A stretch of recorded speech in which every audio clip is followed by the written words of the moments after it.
നമ്മളെ പ്രധാനമായിട്ടും നോയമ്പ് ചിന്തകളിലേക്ക് പോകുമ്പോൾ ഏതാണ്ട് കർത്താവിൻ്റെ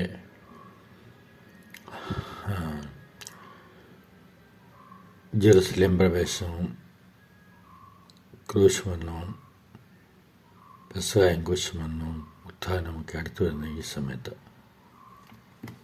നമുക്കല്പം നോയമ്പിൻ്റെ ഈ ഫൈനൽ മുഹൂർത്തത്തെ നമുക്ക് ചിന്തിക്കാം.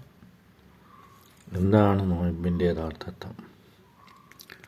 യഥാർത്ഥർത്ഥം നോയമ്പിന് പാപങ്ങളെ വർജിക്കുക എന്നുള്ളതാണ്. അപ്പം നമ്മൾ അടുത്തൊരു കാലഘട്ടത്തിലേക്ക് കിടക്കുമ്പോൾ പാപങ്ങളെ പൂർണ്ണമായിട്ട് വർജിച്ച് പുതിയൊരു ജീവിതത്തിലേക്ക് കടക്കാൻ സാധിക്കണം എന്നാണ് ഉള്ളതാണ് നോയമ്പ് നമ്മളെ ഉദ്ബോധിപ്പിക്കുന്നത്.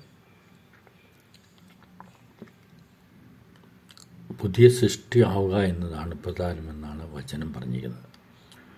നമ്മളിതനുസരിച്ച് ചിന്തിക്കുമ്പോൾ ഒരു കാര്യം നമുക്ക് മനസ്സിലാക്കാൻ പറ്റും.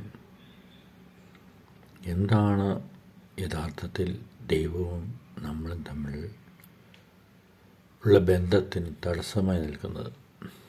അത് മറ്റൊന്നുമില്ല, നമ്മളിലുള്ള ദൈവസ്നേഹമില്ലായ്മയും പരസ്നേഹമില്ലായ്മയുമാണ്. ദൈവസ്നേഹത്തെക്കുറിച്ച് ആഴത്തിൽ ചിന്തിക്കുമ്പോൾ കർത്താവ് പറഞ്ഞിട്ടുണ്ട്, നിൻ്റെ ദൈവമായ കർത്താവിനെ പൂർണ്ണ ഹൃദയത്തോടും പൂർണ്ണ മനസ്സോടും പൂർണ്ണ ശക്തിയോടും പൂർണ്ണ ആത്മാവോടും സ്നേഹിക്കുക. രണ്ടാമത്തെ പ്രമാണം, നിന്നെപ്പോലെ തന്നെ നീ അയൽക്കാരനെ സ്നേഹിക്കുക. ഈ പ്രമാണങ്ങൾ നിങ്ങൾ നടക്കുന്നുവെങ്കിൽ, ഈ പ്രമാണങ്ങൾ നിങ്ങൾ കാത്ത് നടക്കുന്നുവെങ്കിൽ നിങ്ങൾ ഇതിനപ്പുറത്തേയാകുന്നില്ലെന്നാണ് പറഞ്ഞിരിക്കുന്നത്. നമ്മൾ ചിന്തിക്കേണ്ടത് ഒന്ന് രണ്ട് മേഖലകളിലേക്ക് പ്രകാശം വീശാനാണ് ഞാൻ ആഗ്രഹിക്കുന്നത്. നമ്മുടെ രോഗങ്ങളൊക്കെ ഉണ്ടെങ്കിൽ നമ്മൾ ആദ്യം ചിന്തിക്കേണ്ടത് ഈ രോഗങ്ങൾ കാരണമായി ഏതെങ്കിലും പാപങ്ങൾ നമ്മളുണ്ടോ എന്നുള്ളതാണ്. ഉണ്ടെങ്കിൽ നമ്മളെ അനുദപിച്ച് ഒരു കുമ്പസാരം എടുക്കാൻ തയ്യാറാവുക. അപ്പം തന്നെ മിക്കവാറും നമ്മുടെ രോഗങ്ങളെല്ലാം മാറും.